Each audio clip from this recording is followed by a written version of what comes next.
2011 के बाद अब 16 सालों के बाद है जो जनगणना की जा रही है। जनगणना का नया स्वरूप डिजिटल फॉर्म में है। जो जनगणना है अब डिजिटल फॉर्म में की जाएगी।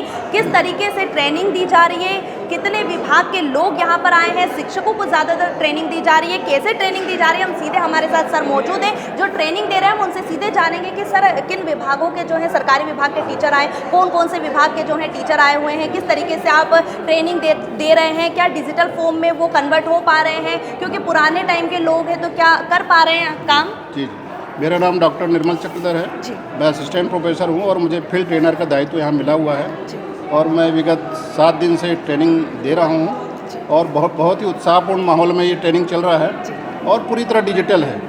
हमको भी स्मार्ट बोर्ड के माध्यम से पीपीटी के द्वारा व्यवस्थित रूप से ट्रेनिंग दी गई थी और वैसे ही हम वस्तुतः हमारे शिक्षकगणों को भी, प्रबंधकों को, सुपरवाइजरों को ट्रेनिंग दे रहे हैं और बहुत ही उत्साहपूर्ण माहौल में ट्रेनिंग चल रही है और जितनी भी बातें उनको बताई जा रही बहुत अच्छे से समझ पा रहे हैं और मुझे पूरी उम्मीद है कि जनगणना 2027 का ये प्रथम चरण बहुत ही सफलतापूर्वक और निष्ठापूर्वक सभी संपादित करेंगे और ये बहुत ही महत्वपूर्ण दायित्व है, राष्ट्रीय महत्व का विषय है और इसको हम सब मिलकर पूरा करेंगे। सर पहले भी ट्रेनिंग होती थी लेकिन अब जो ट्रेनिंग है वो एक नए तरीके से हो रही है।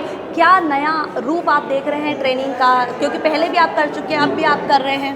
पहले ट्रेनिंग होते थे और जितनी भी गणनाएं होती थी सब लिखित रूप में होती थी, लेकिन ये पहला अवसर है जब जनगणना 2027 का जो है जनगणना होना है वो पूरी तरह डिजिटल माध्यम से होगी। HLO एक ऐप है जिसके माध्यम से वो पूरे मकानों की सूचीकरण करेंगे, मकानों की गणना करेंगे। फिर दूसरे चरण में जो 2027 फरवरी में होने वाला है उसमें जनसंख्या की गणना करेंगे। तो ये पूरा जो है उनको अपने एंड्रॉयड फ़ोन के माध्यम से, आईफोन के माध्यम से HLO ऐप को डाउनलोड करके उसके माध्यम से वो सारी डिटेल्स उसमें भरेंगे और उसको ऑनलाइन उसको CMMS पोर्टल है उसमें वो सिंक कर देंगे, अपलोड कर देंगे। सर आप लोग तो करवाएंगे, साथ में अब आम जनता भी कर सकेंगे, ऐसा भी कुछ सुनने में आया? जी, बिल्कुल, आम जनता भी इसमें भागीदार हो रहे हैं और हमें खुशी है कि इसमें जनता बढ़ चढ़ कर भाग ले रही है और एक स्वगणना का जो है लिंक दिया हुआ है, उस लिंक में जाकर वे स्वगणना कर सकते हैं। अपनी जो जितने भी 34 प्रश्न उसमें पूछे जाते हैं उसकी पूरी डिटेल्स वो स्वगणना के माध्यम से भर सकते हैं और उसके उपरांत 12 अंकों की ID उन्हें प्राप्त होगी। उस ID को सेव करके रखें और हमारे प्रबंधक जब उनके घर जाएंगे तो उस ID को वे प्रबंधकों को देंगे और उस ID को जैसे ही वो सबमिट करेंगे तो उनके उत्तर जो है वहाँ डिस्प्ले हो जाएंगे और एक प्रकार से उसका वेरिफिकेशन हो जाएगा कि उन्होंने जो जानकारी भरी है वो सही है कि नहीं। उसके बाद उसको सबमिट कर दिया जाएगा और वो काम बहुत आसान हो जाएगा। सर आपने भी ट्रेनिंग ली है कहीं से, आप प्रशिक्षण दे रहे हैं? जी, हमने मास्टर ट्रेनर द्वारा ट्रेनिंग ली है और अब फील्ड ट्रेनर बन गए हैं और फील्ड ट्रेनर के रूप में हम जो है कई बैचों को ट्रेनिंग दे रहे हैं और ये तीसरा बैच है जो अभी वर्तमान में जिसका प्रशिक्षण कार्यक्रम चल रहा है। सर 33 क्वेश्चन में क्या मेन मोटा आप बताएंगे, क्या सवाल रहेंगे? उसमें पहले तो उनके भवन घर में जो मकानों में जो उपलब्ध सुविधाएँ हैं उनके बारे में पूछा जाएगा कि आपके घर में प्रकाश की कैसी व्यवस्था है, पेयजल की कैसी व्यवस्था है, शौचालय की व्यवस्था किस प्रकार की है, उनके परिवार में कितने सदस्य हैं, मुखिया का नाम क्या है। तो ये सब सामान्य जो जानकारियाँ होती है वो जुटाई जाएगी और इससे एक सुव्यवस्थित आंकड़ा निकल कर आएगा जिससे सरकार अपनी योजनाएं बनाने में समर्थ होंगी और उन आंकड़ों की मदद से एक अच्छी योजनाएं भविष्य में देखने को हमको मिलेंगी और उन योजनाओं का सही क्रियान्वयन होगा तो निश्चित रूप से भारत 2047 तक विकसित राष्ट्र बनने की दिशा में अग्रसर होगा और ये इस अद्वितीय सफलता को। सर हाल फिलहाल में यहाँ पर कितने शिक्षक हैं जो बाहर से आए हुए हैं ट्रेनिंग करने के लिए और इंदौर के भी हैं? कितने शिक्षक और कितने कक्ष हैं जिनमें ट्रेनिंग दी जा रही है? प्राय यहाँ सभी कक्षों में प्रशिक्षण चल रहा है और 60 से 70 जो है प्रशिक्षार्थी यहाँ जो है हर कक्ष में ट्रेनिंग प्राप्त कर रहे हैं और नगरीय क्षेत्र से आए हुए ये नगर निगम इंदौर क्षेत्र के सभी स्कूलों के शासकीय शिक्षक हैं और कुछ दूसरे विभागों के भी कर्मचारी हैं, वो सभी संयुक्त रूप से प्रशिक्षण प्राप्त कर रहे हैं। जी, तो जैसा कि आपने देखा हमने सर से बातचीत की, सर के द्वारा जो जनगणना की पूरी प्रक्रिया किस तरीके से प्रशिक्षण दिया जा रहा है, किस तरीके से ट्रेनिंग दी जा रही है, सर के द्वारा हमें बताया गया है और जो 2047 में जो हम भारत देख रहे हैं, भारत विकास की ओर देख रहे हैं, वो जनगणना के बाद हम देख पाएंगे। सरकार की जो योजनाओं के लाभ हैं उसके बारे में भी हमें सर के द्वारा बताया गया है कि किस तरीके से जो जनगणना के बाद है लोगों को लाभ भी मिल पाएगा। सर आज इंदौर में होलकर साइंस कॉलेज में जनगणना प्रक्रिया चालू कर दी है, ट्रेनिंग प्रोग्राम चालू कर दिया गया, कितने इसमें लोग शामिल हुए जिनको ट्रेनिंग दी जा रही है? एक्चुअली ये है कि जनगणना का ये तीसरा फेज है।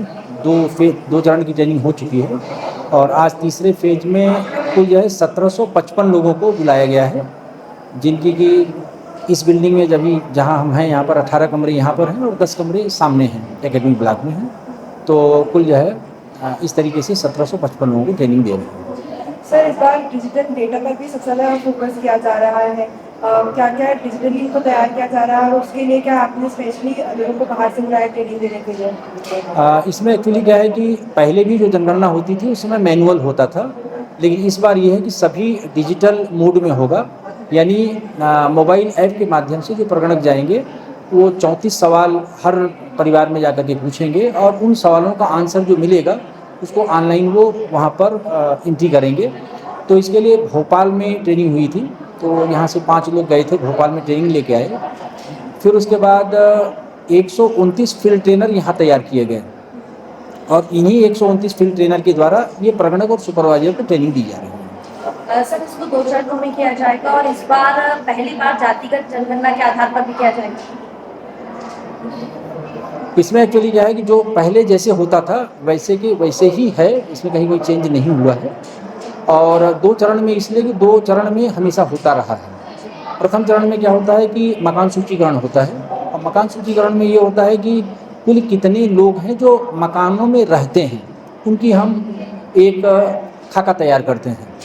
और जो सेकंड फेज होता है, सेकंड फेज एक्चुअल इसके लिए जनगणना का काम होता है, तो उसमें हम 2 तरह से लेते हैं। एक तो जो मकानों में रह रहे हैं उनकी हम काउंटिंग हर परिवार की करते हैं और उनका डिटेल लेते हैं, और इसी के साथ ही जो बेघर हैं उन परिवारों को भी हम इसमें समाहित करते हैं। सर इसमें कौन कौन से विभाग के लोग शामिल किए गए हैं जो ट्रेनिंग दी है? प्रगणक और सुपरवाइजर के लिए जितने शासकीय कर्मचारी आमतौर पर निर्वाचन में लिए जाते हैं उन्हीं को इसमें भी लिया गया है। इसमें अधिकता जो है वो शिक्षा विभाग की है, जो टीचर्स हैं उनको मैक्सिमम लिया गया है, और बाकी और विभाग के भी जो क्लास 3 एम्प्लॉई हैं उनको प्रगणक के रूप में और सुपरवाइजर के रूप में जो क्लास 2 है उनको सुपरवाइजर के रूप में। होलकर साइंस कॉलेज में सर ये ट्रेनिंग दी जा रही है, कितने दिन की ट्रेनिंग रहेगी? आज ये 3 दिन की रहेगी, आज है, कल है, और चूँकि संडे को पीएससी की परीक्षा है तो संडे वाली ट्रेनिंग 27 तारीख को रहेगी। 3 दिनों की आपका नाम बताइए। RK पांडे। इंदौर से राजू टाइम्स के लिए मैं आशीष सिंह।